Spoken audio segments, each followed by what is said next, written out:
ഇതിനേക്കാൾ വലിയ നടത്തിപ്പ് കഴിഞ്ഞ കാലങ്ങളിൽ ജീവിതത്തിലുണ്ടായിട്ടുണ്ട്. എന്നാൽ താരതമ്യേന അതിനേക്കാൾ ലഘുവായ ഒരു ജീവിതത്തിന്റെ സാഹചര്യത്തിൽ വീണ്ടും ആശങ്കകൾ, ഉത്കണ്ഠകൾ നമ്മെ മഥിക്കുകയാണ്. സംശയത്തിന്റെ ആത്മാവ് നമ്മെ ബാധിക്കുകയാണ്. അതാണ് വിശ്വാസ ജീവിതത്തെ പലപ്പോഴും ശിഥിലമാക്കി കളയുന്നത്.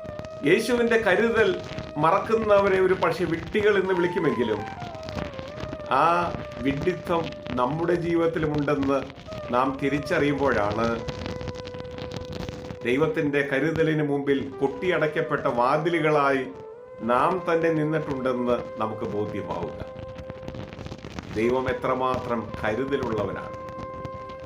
He cares for you. അവൻ നമ്മെ ഓരോ നിമിഷവും കരുതുന്ന സ്നേഹവാനായ ദൈവമാണ്. ഈ വലിയ പുരുഷാരത്തിന്റെ മേൽ ദൈവത്തിന്റെ കരുതൽ